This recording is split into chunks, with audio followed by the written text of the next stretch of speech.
Avez-vous déjà réfléchi à pourquoi, sur les anciennes photographies de la seconde moitié du 19e siècle, les femmes semblent avoir des corps modelés à partir d'un matériau biologique complètement différent? On nous dit que c'est simplement la mode. On nous le prouve avec acharnement, affirmant que nos arrière-grand-mères se corsetaient volontairement dans une carcasse rigide de fanons de baleine et d'acier, bloquant l'oxygène et déformant leurs organes internes uniquement pour les regards admiratifs des cavaliers. Mais c'est un mensonge monstrueux, effronté et cynique, dont on nous nourrit dès les bancs de l'école pour que nous ne posions pas de questions superflues sur la nature de notre propre origine. Vous avez été trompé. Tout ce que vous savez de l'époque victorienne, des robes opulentes et des tailles de guêpes, c'est un écran de fumée cachant une tragédie de dimension planétaire. Activez votre esprit critique. Regardez ces gravures et ces daguerréotypes non pas comme des images de magazines de mode, mais comme des plans d'ingénieurs. Que voyez-vous? Vous voyez une construction, une structure complexe, technologique, un système de soutien sans lequel l'être humain de cette époque n'aurait simplement pas pu exister. Les historiens se moquent de nous, affirmant que les femmes se serraient la taille jusqu'à 40 cm par coquetterie. Sérieusement? Avez-vous essayé de réduire votre taille à 40 cm? C'est physiologiquement impossible pour un humain moderne sans enlever les côtes inférieures. Et pourtant, à l'époque, c'était la norme. Pourquoi? Parce que ceux que nous voyons sur les photos n'étaient soit pas des humains au sens où nous l'entendons, soit les conditions sur la planète Terre ont changé si brutalement que le squelette humain a requis un soutien externe d'urgence. Laissons de côté les contes de fées sur la beauté et parlons physique et résistance des matériaux. Imaginez la colonne vertébrale. C'est la colonne porteuse de notre organisme. Elle est calculée pour une pression atmosphérique déterminée et une force de gravité précise. Si ces paramètres changent soudainement, disons que la colonne atmosphérique devient plus lourde ou que la gravité augmente ne serait-ce que de 10 à 15%, que se passera-t-il pour un objet biologique non conçu pour de telles charges? Il sera simplement écrasé. Les vertèbres se comprimeront, les disques intervertébraux sauteront, et les organes internes, sous l'effet de la gravité accrue, descendront vers le bassin. L'humain deviendra invalide en quelques jours. Il ne pourra plus marcher, ni respirer. Son dos se brisera sous son propre poids. Et c'est là qu'intervient le corset. Non pas un bout de tissu soyeux pour séduire, mais un exosquelette rigide et armé. Jetez un œil aux brevets de l'époque. Ce ne sont pas des articles de couture, ce sont des appareils orthopédiques. Des ressorts en acier, des insertions en matériaux des plus résistants, un système de lassage complexe fonctionnant comme un treuil. À quoi servait une telle puissance pour la beauté? Pourquoi créer une pression de plusieurs atmosphères sur la cavité abdominale? La réponse est simple et terrifiante. Pour maintenir le corps en position verticale. Pour que les entrailles ne sortent pas au dehors et que la colonne vertébrale ne se réduise pas en poussière. L'histoire officielle adore le terme « évanouissement ». Ah, ces demoiselles délicates qui s'évanouissaient au moindre émoi. On nous lit que c'était à cause du corset trop serré qui empêchait de respirer. Mais ici, la causalité est inversée. Elles portaient le corset non pas pour s'étouffer, mais pour pouvoir du tout respirer dans cette nouvelle atmosphère changée. Souvenez-vous de la maladie des caissons. Souvenez-vous de la façon dont les organismes réagissent à un changement brusque de pression. Si la pression atmosphérique chute, ou au contraire bondit, l'échange gazeux dans les poumons est perturbé. Sans pression externe sur le diaphragme, ces êtres n'étaient peut-être tout simplement pas capables d'inspirer pleinement. Le corset créait une compression artificielle, imitant les conditions environnementales dans lesquelles cette espèce biologique s'était formée à l'origine. Nous regardons les survivants, ceux qui se sont adaptés à la catastrophe. Posez-vous la question, où sont passés les organes internes? Si vous prenez un atlas anatomique de l'humain moderne et essayez d'y insérer son foie, son estomac et ses intestins dans le volume de la taille d'une dame victorienne, ça ne rentrera pas. Le volume ne correspond simplement pas. Il n'y a nulle part où mettre les litres d'organes en trop. Les officiels marmonnent quelque chose sur un déplacement des organes. Mais tout déplacement d'organes de cette ampleur, c'est une mort douloureuse garantie. Nécrose des tissus et défaillance des systèmes vitaux. Pourtant, ces femmes vivaient, mettaient des enfants au monde et, à en juger, étaient fort actives. Cela nous amène à la seule conclusion logique: leur anatomie différait de la nôtre. Soit leurs organes étaient plus petits, soit leur disposition était différente, soit, et c'est le plus effrayant, elles étaient des représentants d'une autre race, plus grande, plus fragile, créée pour un monde à gravité moindre. Un monde qui fut détruit tout récemment, littéralement au milieu du 19e siècle. Nous avons l'habitude de penser que l'évolution est un processus qui prend des millions d'années. Mais que se passe-t-il si le changement d'espèce se produit instantanément, sous l'effet de facteurs externes? Regardez les hommes de cette époque. Pourquoi voyons-nous si souvent des militaires en uniforme, avec une posture rigide et anormale? Pourquoi les corsets masculins étaient-ils aussi un phénomène de masse, bien que l'on préfère en parler avec une pudeur embarrassée? Dans les musées sont conservés des milliers de corsets masculins du 19e siècle. On nous dit « pour rentrer le ventre à bière », mais c'est ridicule. C'étaient les mêmes carcasses de soutien. Simplement, l'anatomie masculine avec un ceinturon d'épaule plus large et un bassin étroit permettait de dissimuler cette construction sous l'étoffe de l'uniforme mieux que la féminine. Nous avons affaire à une population qui luttait désespérément pour survivre dans un monde devenu trop lourd pour elle. Littéralement lourd. La gravité les a plaqués au sol, et pour ne pas ramper, ils se sont engoncés dans des armures. Toute cette industrie de la mode du 19e siècle, c'est une industrie de prothèses.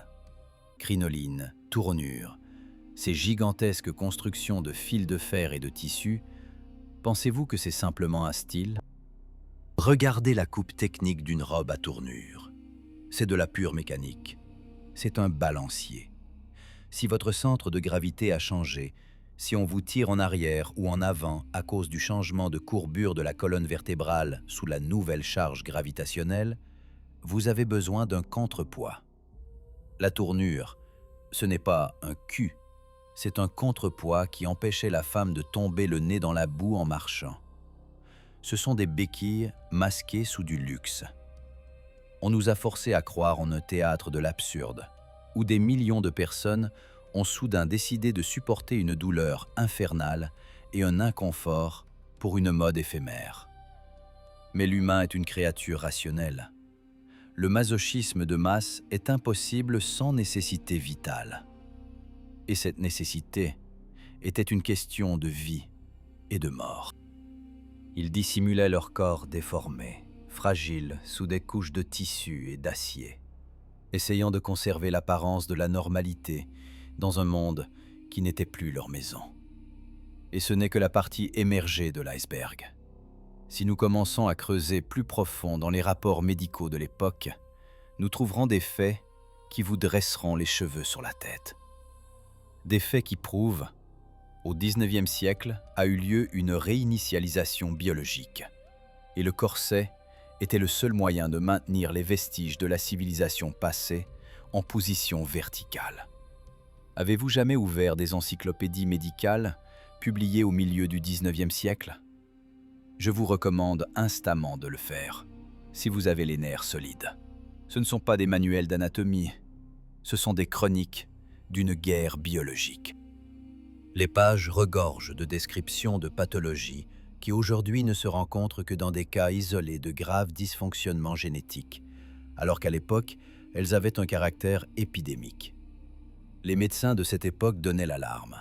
Chez la grande majorité des femmes était observé le soi-disant vagabondage de la matrice.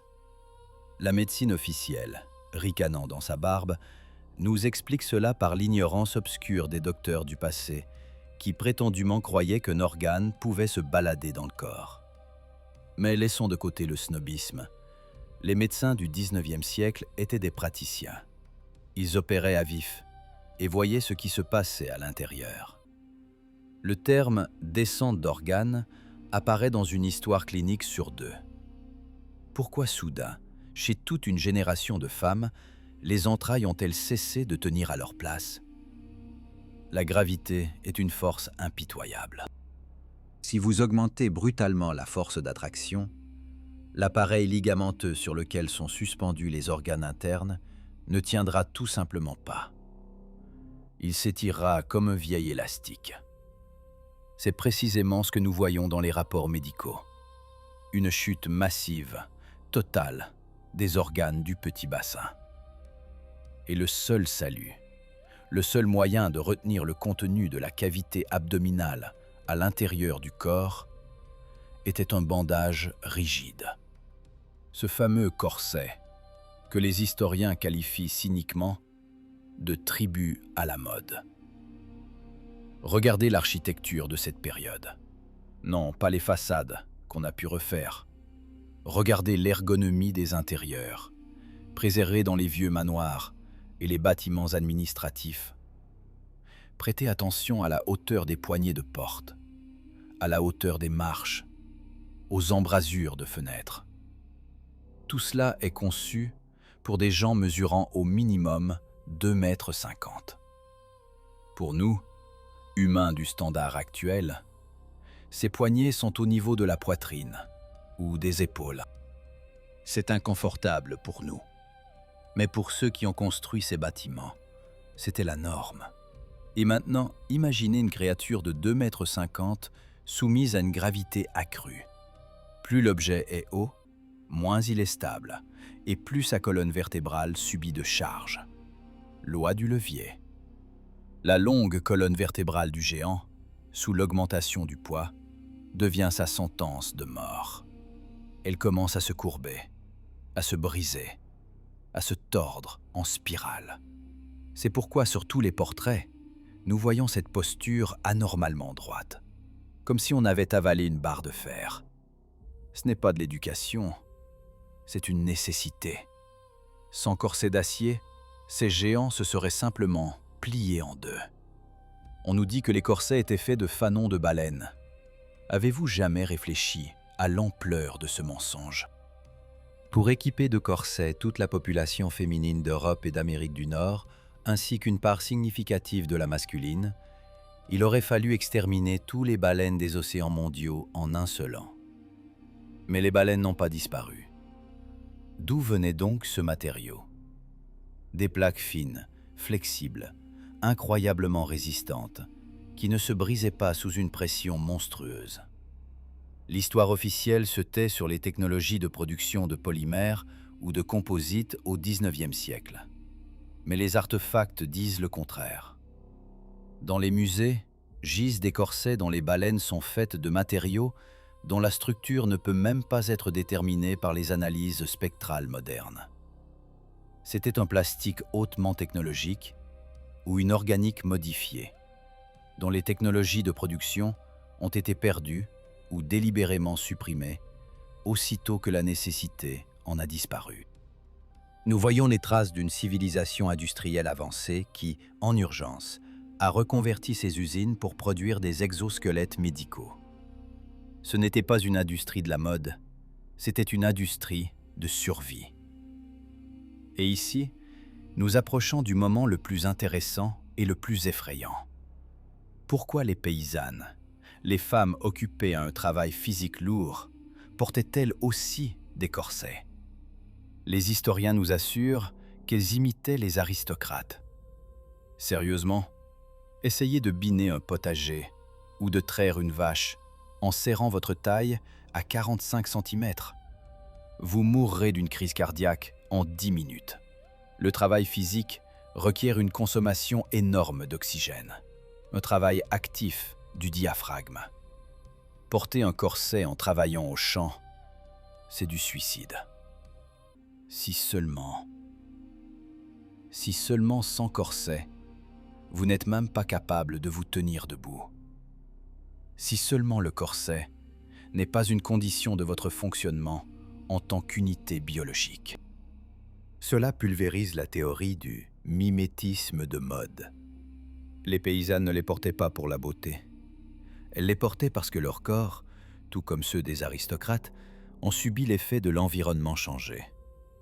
La catastrophe globale ne choisit pas les classes sociales. La gravité changée pesait sur tous de manière égale. Et le fait que même les couches les plus pauvres de la population dépensaient leurs derniers sous pour des constructions orthopédiques complexes nous dit que c'était une question de vie et non d'esthétique. En analysant les photographies de la fin du XIXe siècle, on peut remarquer une étrange gradation. Il y a des gens grands, majestueux, avec ces mains de taille de guêpe et des proportions crâniennes allongées. Et à côté d'eux, des gens d'un autre type, trapus, à os larges, avec des coups courts et une implantation de tête complètement différente. Nous, vous et moi, ce sont nos ancêtres directs. Ils apparaissent sur les photos de plus en plus souvent à l'approche du début du XXe siècle. Et voici le paradoxe. Précisément sur eux, les corsets ressemblent à une selle sur une vache. Ils n'en ont pas besoin. Leur squelette, plus trapu et puissant, est parfaitement adapté à la gravité actuelle. Mais ils les portent. Pourquoi ? C'est ici que le culte du cargo entre en jeu. La nouvelle population qui a peuplé les villes après la catastrophe copiait les attributs extérieurs des dieux, la race de géants disparus, pour se donner de la légitimité. Ceux qui ont survécu portaient leurs exosquelettes jusqu'au bout, tandis que les nouveaux maîtres de la vie, qui avaient pris possession des villes vides, les endossaient sans en comprendre la véritable fonction, simplement pour ressembler à l'ancienne élite.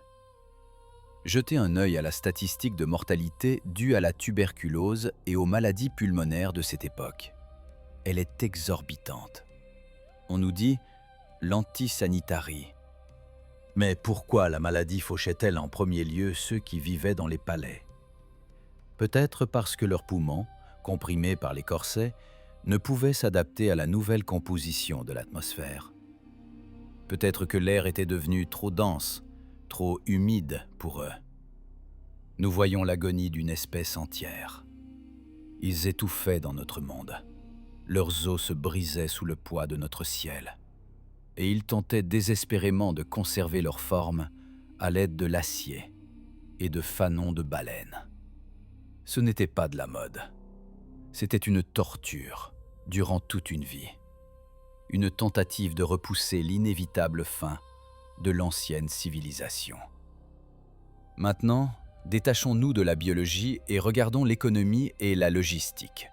Parce que c'est précisément ici que la version officielle commence à craquer aux coutures si fort qu'on l'entend de l'autre bout de la galaxie. On nous dit que le XIXe siècle est le siècle de la vapeur et des premières manufactures. On nous dépeint une image idyllique, où à la lueur des bougies, les couturières et les tailleurs fabriquent à la main des millions, méditez sur ce chiffre, des millions de corsets des plus complexes, de crinolines et de robes ornées d'une finition d'une complexité que même aujourd'hui, aucune machine à commande numérique ne saurait reproduire. Avez-vous déjà essayé de coudre un corset ? C'est une tâche d'ingénieur. C'est du travail avec du métal, avec des tissus denses. Ce sont des centaines de coutures précises, des œillets, des fermetures. Sur un corset de qualité, un maître expérimenté met plusieurs jours à une semaine. Et maintenant, ouvrez les annuaires statistiques. La population des villes croît à un rythme explosif. Et chaque femme, absolument chaque femme, de la comtesse à la vaisseleuse, a cette chose dans sa garde-robe. D'où ? Où sont ces usines géantes ? Où sont les plantations de coton et de soie capables de couvrir une telle demande ? Elles n'existent pas sur les cartes. Elles n'existent pas dans les rapports économiques. Nous voyons le produit fini, mais nous ne voyons pas les moyens de production. Cela nous amène à une conclusion choquante, qui explique toutes les incohérences. Ces choses n'ont pas été cousues au XIXe siècle. On les a trouvées. Imaginez des villes vides après la catastrophe, des entrepôts géants, des grands magasins remplis de vêtements fabriqués par la civilisation précédente, hautement avancée. Les nouveaux colons, vous et moi, les gens de la réinitialisation, sont arrivés sur tout fait. Nous sommes comme les pagures qui s'installent dans les coquilles vides laissées par des mollusques morts. Nous avons endossé leurs vêtements sans en comprendre la fonction, et nous avons appelé cela la mode. Cela explique la qualité incroyable des tissus qui ne pourrissent pas depuis 200 ans. Avez-vous vu les pièces de musée? Soie, velours, dentelle, ils ont l'air d'avoir été faits hier. La synthétique moderne se dégrade plus vite. Ce n'était pas de simples chiffons, c'étaient des matériaux intelligents. Peut-être que ces dentelles, que nous considérons comme de la décoration, assuraient une fonction de ventilation ou même d'écrantage contre une forme de rayonnement. Et les insertions métalliques dans les corsets, ce n'était pas simplement de l'acier, c'était des alliages à mémoire de forme, dont nous commençons seulement maintenant à percer les technologies. Et maintenant le plus terrifiant, le paradoxe démographique. Tout gynécologue vous dira que le port constant d'un corset serré entraîne une déformation du petit bassin, une perturbation de la circulation sanguine dans l'utérus et, par conséquent, une stérilité ou une impossibilité de porter un enfant viable. Si l'on en croit les officiels, les femmes du XIXe siècle portaient des corsets dès l'adolescence et ne les enlevaient même pas pendant la grossesse. Pourtant, on nous raconte des familles comptant 10 ou 12 enfants. C'est mathématiquement et biologiquement impossible. Ou bien vous serrez votre taille à 40 cm dans un corset, ou bien vous enfantez une équipe de foot. On ne peut pas cumuler les deux. D'où venaient donc tous ces enfants? D'où vient cette explosion démographique à la fin du XIXe siècle, si la mode agissait comme un puissant moyen de stérilisation? La réponse est horrible. Les femmes que nous voyons sur les premières photos, ces mêmes tailles de guêpes, ces mêmes représentantes de l'ancienne race, elles n'ont pas donné naissance à ces enfants. Elles s'éteignaient. Leur espèce biologique s'éteignait sous le poids de la nouvelle gravité. Et les millions d'enfants apparus dans les villes à la fin du siècle, c'est une génération d'incubateurs. C'est le produit de l'ingénierie génétique ou du clonage, lâché dans le monde pour repeupler les territoires vidés. Souvenez-vous de l'énorme quantité d'orphelinats, de maisons d'éducation qui surgissaient comme des champignons après la pluie, précisément à cette période. D'où venaient tant d'orphelins en temps de paix? Où étaient passés leurs parents? On nous ment au sujet des épidémies. Les parents n'ont jamais existé. Ces enfants ont été élevés et intégrés à la société pour remplacer les géants qui disparaissaient. Et c'est précisément sur ces enfants, sur nos arrière-grand-mères et arrière-grands-pères, qu'on a enfilé les corsets comme éléments de culte du cargo, pour qu'ils ressemblent aux maîtres. Nous sommes les descendants de ceux qui sont venus en remplacement. Nous portons la mémoire génétique que pour être humain, il faut être corseté, bien que nous n'en ayons plus physiologiquement besoin. Regardez les dentelles. Les célèbres dentelles de Bruxelles ou de Venise. On nous dit qu'elles étaient tissées par des vieilles dames myopes dans des caves. Mais au microscope, on voit que la structure du fil dans ces dentelles présente un tissage machine d'une densité inaccessible aux doigts humains. Il y a des milliers de nœuds au centimètre carré. Ce sont des nanotechnologies du XIXe siècle. Ce sont des filtres. Peut-être des filtres atmosphériques qu'on portait au col et aux manchettes pour purifier l'air autour du visage et des mains. Nous les utilisons comme ornement, admirant la finesse du travail des maîtres. Quel maître? Il n'y a pas de nom. Les technologies sont perdues. Les machines ont disparu. Il ne reste que le mythe de la main-d'œuvre. C'est un mensonge destiné à cacher le fait que nous avons dégénéré. Nous ne pouvons pas reproduire ce que portaient nos ancêtres. Nous ne pouvons qu'en copier maladroitement, en créant de misérables imitations en nylon et polyester. Toute la mode du 19e siècle, c'est un gigantesque entrepôt de technologies oubliées. Les tournures, des exosquelettes pour soutenir la colonne vertébrale, les corsets, des barocaméras pour les organes, les chapeaux à voilettes et à structures les plus complexes, ce sont peut-être des antennes ou des moyens de communication. Nous regardons les photographies de dames avec ombrelles, en petits chapeaux, en gants, et nous pensons « comme c'est élégant ». Alors qu'en réalité, nous regardons des gens en scaphandre. Les ombrelles avaient souvent une armature métallique qui pouvait servir de protection contre l'électricité atmosphérique ou contre le rayonnement solaire, qui, après la catastrophe, était mortel. Ils couvraient chaque centimètre de peau, non par pudeur.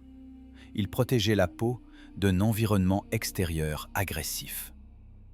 Et nous, en regardant cela, nous avons inventé des contes sur la morale victorienne. Il n'y a pas de morale, là où la survie est en jeu. Il existe encore un autre aspect sur lequel les historiens se taisent comme des carpes. C'est la chaussure. Regardez la chaussure du 19e siècle. Étroit, incroyablement gracieux, sur un talon haut. Et encore une fois, sur quel pied cela se mettait-il ? Sur des gens modernes, cette chaussure ne rentre tout simplement pas. Nous avons une autre largeur de pied. C'est une preuve supplémentaire que l'anatomie changeait. Et le talon ici ne joue pas un rôle esthétique. Le talon change l'angle d'inclinaison du bassin. Si vous avez des problèmes de gravité et de colonne vertébrale, si on vous tire vers l'arrière, le talon aide à équilibrer le centre de gravité en transférant le poids sur l'avant du pied. C'est une nécessité orthopédique pour des êtres à une autre biomécanique. Tout ce système, corset, tournure, talon, c'est un complexe ingénierie unifié permettant à un être bipède de fonctionner dans des conditions pour lesquelles il n'était pas conçu. C'est de l'équipement, de l'habillement spécial pour une situation d'urgence sur la planète Terre. Et lorsque nous en prendrons conscience, tout le glamour du 19e siècle s'effondre en poussière, révélant l'effrayante image d'un monde post-apocalyptique où les survivants tentaient de conserver une apparence humaine à l'aide d'acier et de fils de fer. Maintenant que nous avons assemblé le puzzle de la biologie, de l'économie et de l'ingénierie, une image d'une telle ampleur s'ouvre devant nous qu'il devient difficile de respirer. Nous approchons du moment le plus terrifiant de la prise de conscience. Si les corsets étaient des exosquelettes pour survivre dans des conditions de gravité brutalement accrues, qu'est-ce qui a précisément provoqué ce changement ? Regardez sous vos pieds. Littéralement. Pourquoi, dans chaque centre historique de toute vieille ville, les premiers étages des bâtiments ont-ils sombré sous terre ? On nous ment au sujet de la couche culturelle. On nous dit que les gens, pendant des siècles, n'ont pas balayé les rues et ont piétiné la boue jusqu'à ce qu'elle recouvre les fenêtres. C'est un délire digne d'un asile de fous. Pour ensevelir les premiers étages de bâtiments de 4 mètres de haut, il faut un cataclysme de dimension planétaire. La boue, l'argile, le sol, c'est de la masse. Et la masse, c'est la gravité. Sur la planète, littéralement sur nos têtes, est tombée une quantité colossale de matière. La Terre est devenue plus lourde. L'attraction s'est accentuée. Et ce moment est devenu le point de non-retour pour la civilisation précédente. Imaginez l'horreur de ces gens. Du jour au lendemain, leur monde, leurs châteaux aériens, leur architecture légère et aérienne se sont transformés en pièges. Le ciel a commencé à peser sur leurs épaules d'un poids de plomb. Leurs corps, conçus pour le vol et la légèreté, ont commencé à se détruire sous leur propre poids. Les corsets sont devenus un acte de désespoir. Ce n'était pas de la mode. C'était l'agonie d'une race entière. Ils se serraient dans l'acier pour vivre encore un jour, un an, pour ne pas ramper à quatre pattes. Et nous marchons sur leurs toits qui sont devenus nos trottoirs, et nous rions de leurs étranges habitudes. Nous appelons leurs souffrances des lubies victoriennes. C'est du cynisme de premier ordre. Nous sommes des pillards, dansant sur les os des géants, dont nous avons volé les vêtements et les avons recousus pour nos corps de nains. Et c'est ici que l'intensité émotionnelle doit exploser, parce qu'arrive la compréhension de notre place dans cette chaîne alimentaire. Pourquoi les corsets ont-ils disparu au XXe siècle? On nous dit « les femmes se sont libérées ». Coco Chanel a ôté le corset et offert la liberté aux femmes. Quelle belle fable pour idiots. Les corsets ont disparu, non pas parce que nous sommes devenus libres. Ils ont disparu parce que nous avons achevé notre mutation. Nous sommes cette espèce même qui s'est adaptée à la boue et à la lourdeur. Nous sommes devenus plus petits, plus larges, nos os plus denses, nos vertèbres plus grossières. Nous n'avons plus besoin de soutien, parce que nous sommes des créatures rampantes. Nous rampions là où ils tentaient de voler. Le refus du corset, ce n'est pas un symbole de libération, c'est un acte de capitulation. C'est la reconnaissance que la race divine, élevée, s'est éteinte définitivement, et que la planète est passée sous le contrôle d'une espèce biologique parfaitement adaptée au travail servile dans des conditions de haute gravité. Sentez-vous ce froid dans le dos? On ne nous a pas libérés. On nous a simplement optimisés. Aux propriétaires de cette ferme appelée Terre, les êtres complexes et fragiles ne servaient plus. Ceux qui requéraient des exosquelettes coûteux et des conditions spéciales. Ils avaient besoin de bétail peu exigeant. Une force de travail qui ne se brise pas sous le poids de la colonne atmosphérique, qui se reproduit rapidement et ne pose pas de questions sur les étoiles. Et nous avons parfaitement convenu à ce rôle. Nous regardons les portraits du XIXe siècle avec envie, notant la noblesse des traits, la race. Et en réalité, nous regardons des êtres qui étaient génétiquement plus proches des dieux que nous ne le serons jamais. On les a détruits par la physique. On les a écrasés par la pression. Et ceux qui ont survécu, on les a forcés à se mélanger à une nouvelle population artificiellement élevée, dissolvant leurs gènes dans notre fond génétique primitif. Toute l'histoire de la mode du XXe siècle, c'est l'histoire de la simplification. Des constructions ingénieriales les plus complexes au sac informe. Pourquoi? Parce que le bétail n'a pas besoin d'esthétique. Le bétail a besoin de fonctionnalité. On nous a enlevé les technologies de la beauté, les technologies des proportions, les technologies qui harmonisaient le corps avec l'espace. Le corset ne tenait pas seulement le dos. D'un point de vue ésotérique, la taille est le lieu de concentration de l'énergie. En la serrant, les anciens bloquaient peut-être l'écoulement de l'énergie vers les chakras inférieurs, préservant la clarté de la conscience et la connexion avec les sphères supérieures. En ôtant les corsets, on nous a fait descendre au niveau des instincts animaux. On nous a transformés en consommateurs, dont les intérêts ne montent pas plus haut de la ceinture. Pensez-vous que c'est par hasard? Pensez-vous que la mode change d'elle-même? Non.